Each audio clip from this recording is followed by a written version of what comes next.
ایک اور خبر آپ کے ساتھ میں ضرور شیئر کروں گا۔ مراد سعید صاحب نے بھی یہ کہا ہے کہ جی میں اپنے سوشل میڈیا کے ساتھ کھڑا ہوں کیونکہ وہ سچ کے ساتھ کھڑے ہیں، وہ ملک میں آئین اور قانون کی بالادستی چاہتے ہیں اور پاکستان سے محبت کرتے ہیں۔ اب سوشل میڈیا کا جو معاملہ ہے اس نے ناک میں دم کر دیا ہے، اور ادروائز تو یہ ہر میدان میں اپنا جو شکنجہ ہے وہ قابو کر چکے تھے۔ عدلیہ ہو، الیکٹرانک میڈیا ہو، پرنٹ میڈیا ہو، پاکستان میں ڈیجیٹل میڈیا ہو، ان سب پہ ان کا کنٹرول ہے۔ اور پیکا ایکٹ کے بعد تو اب ٹویٹر پہ بھی وہی فسطائیت مسلط کی گئی ہے جی، اور ٹویٹ پہ بھی کوئی ایک آدھ ٹویٹ بھی کرتا ہے تو میں نے آپ کو بتایا کہ کیسے ان کو اٹھا لیا جاتا ہے۔ اسی لیے ایک بڑے اچھے طریقے سے کہا جاتا ہے جی کہ سوشل میڈیا کا مسئلہ ہے، سوشل میڈیا اگر کنٹرول ہو جائے تو پاکستان تحریک انصاف اگر عمران خان صاحب یہ کہہ دیں کہ سوشل میڈیا کو وہ قابو کر لیں گے تو بات چیت آگے بڑھ سکتی ہے، جبکہ حقیقت ایسا نہیں ہے۔ حقیقت یہ ہے کہ سوشل میڈیا جو ہے وہ عوام ہے، عوام کا دوسرا نام ہے سوشل میڈیا۔ سماجی رابطے کی یہ ویب سائٹ کہا جاتا ہے نا جس سماجی رابطے کا فورم، تو سماجی رابطے میں تو پبلک ٹو پبلک ہوتا ہے، پیپل ٹو پیپل کانٹیکٹ ہوتا ہے، اور وہ ساری کی ساری باتیں اپنی کرتے ہیں۔ تو جس کے پاس اسمارٹ فون ہے، افراد کے ہاتھوں میں ہے اقوام کی تقدیر، ہر فرد ہے ملت کے مقدر کا ستارہ۔ تو ہر فرد اس وقت ملت کے مقدر کا ستارہ بنا ہوا ہے جی، اور ہر شخص کو ریاستی امور میں، حکومتی امور میں، امور مملکت میں اپنی رائے دینے کا حق حاصل ہے، اور آپ کو سننے کا ہمت ہونا چاہیے۔ ایک اور خبر، کوٹا میں اس وقت صورتحال جی بہت ہی آج گھمبیر ہوئی، اور وہاں پہ پیسفل احتجاج تھا، پرامن احتجاج تھا، اور بلوچ یکجہتی کمیٹی کے احتجاج پر پولیس نے کریک ڈاؤن کیا، لاٹھی چارج کیا، شیلنگ کی، اور متعدد مظاہرین زخمی ہوئے اور جاں بحق بھی ہوئے۔ اور وہاں پہ اب جو ہے سراب کوٹ پہ لاشیں رکھی ہوئی ہیں منیر روڈ پر، اور وہاں پہ انہوں نے احتجاج کر رہے ہیں، اور لاشیں رکھ کر بلوچ کمیٹی احتجاج کر رہی ہے، اور یہ اس وقت کشیدگی جو ہے معاملات اس حد تک چلے گئے ہیں، لیکن مجال ہے کہ ہمارے حکمران اس وقت کیا کر رہے ہیں۔ اور ہمارے حکمران، میں آپ کو بتا رہا ہوں نا کہ جنرل صاحب جہاں عاصم منیر صاحب، میں کیوں کہتا ہوں کہ وہ تنہا ہو چکے ہیں؟ وہ اس لیے تنہا ہو چکے ہیں کہ پاکستان میں آگ لگی ہوئی ہے، اور دہشت گردی عروج پر ہے، اور مسلسل حملے ہو رہے ہیں ہمارے فورسز پہ، ہماری جوانوں پہ، اور ہمارے سپاہیوں پہ، ہمارے افسروں پہ مسلسل حملے ہو رہے ہیں، ہماری پولیس پہ حملے ہو رہے ہیں۔ لیکن ہمارے حکمران کیا کر رہے ہیں؟ ہمارے حکمران اس وقت کوئی 60-70 کا ٹبر لے کر بیرون ملک گئے ہوئے ہیں، اور وہ سرکاری خرچے پر عمرے کی ادائیگی کر رہے ہیں، اور ان کے ساتھ فوج ظفر موج ہے جو کہ ان کے ساتھ گئی ہوئی ہے۔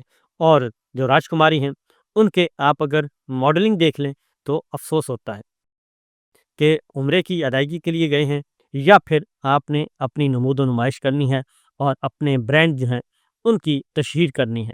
یہ سب کچھ ہو رہا ہے۔ پھر خاص تصویر میں آپ کو بتاؤں کہ وہاں جب جاتے ہیں تو جب آپ روضہ رسول صلی اللہ علیہ وسلم کے سامنے کھڑے ہوں، آپ دنیا و ما فیہا سے بے خبر ہوتے ہیں، آپ کو کوئی پتہ نہیں ہوتا کہ آپ کے سامنے صرف میں اس وقت بھی ذکر کر رہا ہوں تو جھرجھری آ رہی ہے۔ آپ کے سامنے جب حضور اکرم صلی اللہ علیہ وسلم سامنے ان کا روضہ نظر آ رہا ہو، اور جالیوں کے اندر سے، اور ایک بھینی بھینی خوشبو آ رہی ہو، تو اس وقت آپ کو کچھ یاد نہیں رہتا، اور کوئی کیمرہ شیمرہ نہیں ہے۔ تو یہاں پہ یہ ہوتا ہے جناب، آپ ایک خاص پوز سے تصویریں بنواتے ہیں، پھر ان کی ایڈیٹنگ ہوتی ہے، پھر ان کی سلیکشن ہوتی ہے، پھر ان کو جاری کیا جاتا ہے، پھر اس اینگل سے اس طریقے سے تصویریں بنوائی جاتی ہیں کہ میرے جتنے بھی برانڈڈ چیزیں ہیں، وہ رنگ ہے، وہ میں نے بریسلیٹ پہنا ہوا ہے، وہ میں نے کوئی گلے کا ہار پہنا ہوا ہے، وہ میں نے کوئی گلاسز لی ہوئی ہیں، اور وہ ساری کی ساری جو ہیں وہ ہیڈ ٹو ٹو ہر چیز جو ہے، جو برانڈڈ چیز میں نے پہنی ہے وہ نظر آنی چاہیے، اور وہ سارا کچھ پھر اس خاص اینگل سے تصویر لی جاتی ہے۔ افسوس ہوتا ہے، اسے ریاکاری کہتے ہیں۔ اور سورہ معاون پڑھ لیں، قرآن مجید کی آخری پارے میں ہے سورہ معاون، وہ ضرور پڑھ لینا چاہیے، آپ کو اندازہ ہو جائے گا۔ یہ تو ہے ہماری سنجیدگی کا عالم کہ پاکستان میں آگ لگی ہوئی ہے، اور یہ پورے کا پورا ٹپر جو ہے وہ بمائے اہل و عیال نہیں بلکہ بمائے جو وہ بوٹ پالشی ہیں وہ سارے کے سارے باہر پہنچے ہوئے ہیں۔ تو یہ ان کی سنجیدگی کا عالم ہے۔ وزیر دفاع کہتے ہیں کہ وزیر داخلہ سے میرا رابطہ نہیں ہو رہا، اور وہ فون اٹینڈ نہیں کر رہے۔ مشیر جو ہیں خاص رانا ثناء اللہ صاحب کہتے ہیں کہ مجھے بھی نہیں پتہ کہ یہ سب لوگ کدھر ہیں، ان کو آنا چاہیے تھا، اور میاں صاحب کیوں نہیں آئے، میاں صاحب کو آ کے کیا کرنا تھا، یہ سب کچھ کیا جا رہا ہے۔ اور ان کی پریورٹی کیا ہو رہی ہے، میں آؤں گا ذرا ان کی پریورٹی کی طرف۔ پریورٹی بڑی زبردست ہے جی۔ لیکن پہلے مہرنگ بلوچ کا میں آپ کو بتا دوں کہ مہرنگ بلوچ نے کہا ہے کہ ڈاکٹر الیاس بلوچ پاکستان کے سب سے بڑے میڈیکل کالج کے وائس پرنسپل ہیں۔ گزشتہ رات BMS کی ڈاکٹر کالونی میں واقع ان کے گھر پر ریاستی فوج اور خفیہ اداروں نے بغیر کسی قانونی جواز کے حملہ کیا، گھر کے تقدس کو پامال کیا اور ڈاکٹر الیاس بلوچ کو گرفتار کر لیا۔ آج ریاستی حکمران نہ صرف اس معزز استاد اور ڈاکٹر کی گرفتاری کی تصدیق کر رہے ہیں، بلکہ اس پر ریاست دشمنی کا الزام عائد کر رہے ہیں۔ کیا ریاست مکمل طور پر حواس باختہ ہو چکی ہے؟ کیا اس کے حکمران اپنے ہوش و حواس کھو چکے ہیں؟ یہ مہرنگ بلوچ کا سوال ہے، اور میرا خیال ہے کہ اس کو سنجیدگی سے لینا چاہیے۔ اس کی وجہ یہ ہے کہ ہمارے جنرل صاحب کہتے ہیں کہ 2000 ہیں BLA والے اور 5000 ہیں TTP والے، تو ان کو ہم ہینڈل کر لیں گے۔ سوال یہ پیدا نہیں ہے کہ یہ 2000 ہیں یا 5000، یہ 2000 یا 5000 نہیں ہیں۔ اور یہی سوچ کر جو ہے رشیا نے افغانستان میں حملہ کیا تھا کہ چند مٹھی بھر لوگ ہیں، اور پھر یہی سوچ کر امریکہ اور نیٹو اور تمام کے تمام فورسز افغانستان پہ آ گئی تھیں۔ یہ چند لوگ ہیں، یہ چند لوگ نہیں، یہ زیادہ لوگ ہوتے ہیں، اور یہ ایک سوچ ہوتی ہے، ایک نظریہ ہوتا ہے۔ اس سوچ اور نظریے سے بات کرنی پڑتی ہے، ڈائلاگ کرنا پڑتا ہے، تب جا کے معاملہ ٹھیک ہوتا ہے۔ تو لہٰذا یہ غلطی کبھی بھی نہ کرنا۔ جو دہشت گرد ہیں ان کو آپ کو مارنا چاہیے، جو دہشت گرد نہیں ہیں، اور دہشت گردی میں اور انسرجنسی میں اور اس میں بڑا فرق ہوتا ہے، اور اس کو بڑے طریقے سے ہینڈل کیا جانا چاہیے۔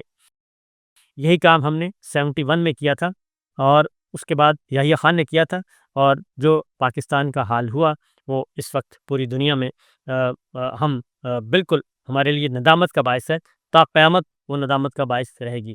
اب آتے ہیں جی ساری صورتحال میں اگلی جو خبر ہے وہ ہے ہمارے دوست ہیں منیب، کولیگ، صحافی، اور پیشے کے اعتبار سے وکیل اور اینکر پرسن، وہ یہ کہتے ہیں، وہ مسلسل ایک پیغام دے رہے ہیں۔ وہ یہ کہتے ہیں کہ جنرل عاصم منیر صاحب جو ہیں، وہ عاصم منیر صاحب یعنی کہ اسٹیبلشمنٹ کا نام لیتے ہیں کہ عمران خان اب کوئی ریلیونس نہیں رہے، اور بڑا انہوں نے بات کی ہے، ایسی بات کی ہے کہ اب ان کی کوئی حیثیت نہیں۔ اسٹیبلشمنٹ جو ہے عمران خان کو ایک انتشاری کے طور پہ دیکھتی ہے، اب اس کا کوئی مستقبل نہیں ہے، اب اس کی کوئی نہیں ہے۔ وہ پوری کی پوری اسٹیبلشمنٹ جو ہے عمران خان کو ادارے کے دشمن کے طور پہ دیکھتی ہے۔ وہ اس طرح کی باتیں کر رہے ہیں۔ میں آپ کو بتا دوں ایک بات کہ یہ جو بات کی جاتی ہے نا جی، کہ یہ ہے، یہ ادارے کی سوچ نہیں ہوتی، اور یہ ایوب خان نے بھی کیا، جنرل ایوب خان صاحب نے کیا محترمہ فاطمہ جناح کے لیے، اور پھر یحییٰ خان نے شیخ مجیب کے لیے کیا، اور اس کے بعد ضیاء صاحب نے بھٹو صاحب کے لیے کیا، اور مشرف صاحب نے نواز صاحب کے لیے کیا۔ یہ وقتی ہوتا ہے، اور یہ فوجی ڈکٹیٹرز جو ہوتے ہیں ان کا اپنا ذاتی مفاد اور ذاتی ایجنڈا ہوتا ہے، اور اس ذاتی مفاد اور ذاتی ایجنڈے کے لیے آتے ہیں اور یہ سب کچھ کرتے ہیں، اور پھر یہ کہتے ہیں کہ یہ ادارے کی سوچ ہے۔ ادارے کی سوچ نہیں ہوتی، اور اگر ادارے کی سوچ ہوتی تو پھر جو ہے بھٹو جو ہے پیپلز پارٹی یہ تو ختم ہو چکی ہوتی، اور ان کے ساتھ ماضی مستقبل میں بھی کام نہ کیا جاتا۔ لیکن محترمہ بےنظیر بھٹو 2 دفعہ وزیر اعظم رہیں، پھر اس کے بعد پیپلز پارٹی اب بھی ہے، اور بلاول بھی ہیں، زرداری صاحب بھی ہیں، ان کی بیٹی بھی ہیں، سب ہیں، اور وہ پالیٹکس کر رہے ہیں۔ تو وہی اسٹیبلشمنٹ ہے اور وہی سب کچھ ہے۔ اس کے بعد مشرف صاحب وہ بھی یہ کہتے تھے، اور انہیں کے ہوتے ہوئے ہی نواز شریف صاحب واپس آئے، اور واپس آ کے مسلم لیگ نواز کو حکومت ملی۔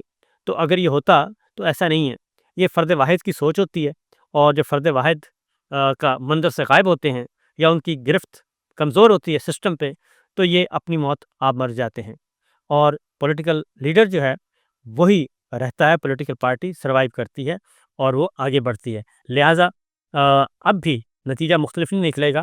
جنرل ایوب صاحب، ضیاء صاحب، یحییٰ خان اور مشرف صاحب، ان سب سے نتیجہ مختلف نہیں نکلے گا، نتیجہ ویسا ہی نکلے گا جو ماضی میں نکلا۔ تو فوجی ڈکٹیٹر کی زندگی بہت کم ہوتی ہے. میں طبعی زندگی کی بات نہیں کر رہا، ان کے کیریئر کی بات کر رہا ہوں. بہت کم ہوتی ہے. وہ جب تک سیٹ پہ ہوتے ہیں وہ بہت تگڑے ہوتے ہیں، اور جیسے ہی ان کے نیچے سے زمین ہلتی ہے تو وہ فارغ ہو جاتے ہیں. اور اس کے بعد پھر ان کا نظریہ بھی ان کے جانے کے ساتھ ہی، ان کی ریٹائرمنٹ کے ساتھ ہی، ان کی برطرفی کے ساتھ ہی ان کا نظریہ بھی دفن ہو جاتا ہے. یہ بات ذہن میں رکھا کریں اور جو بھی کریں. اس کے بعد جو معاملہ ہے، فیصل واڈا صاحب دوسری جانب لگے ہوئے ہیں اور وہ بھی ڈس انفارمیشن پھیلا رہے ہیں، تو اس کا جواب دے رہے ہیں فیصل علی امین گنڈا پور. تو ایک نصرت جاوید صاحب نے بھی کہا ہے کہ قومی سلامتی اجلاس میں علی امین گنڈا پور کی تقریر میری اطلاع کے مطابق کافی سخت تھی، مگر پیکا کے خوف سے میں اس کی تفصیلات بھی بیان نہیں کر سکتا، اور صحافی کا فریضہ اب فقط وہ چھاپنا یا نشر کرنا رہ گیا ہے جو سرکاری طور پر بیان ہو. میں یہی آپ کو ہر روز کہتا ہوں کہ سرکاری سچ اور سرکاری جھوٹ کے علاوہ اور کچھ بیان نہیں کیا جاتا، اور یہی بات نصرت جاوید صاحب نے آج کی ہے. تو میرا خیال ہے کہ آنکھیں کھولنے کے لیے کافی مواد موجود ہے، اور ہوش کے ناخن لینا چاہیے ہماری فوجی قیادت کو، جنرل صاحب کو، اور معاملات کو ٹھیک کرنے کی کوشش کرنی چاہیے. فی الوقت اتنا ہی. اجازت دیجیے. اللہ حافظ.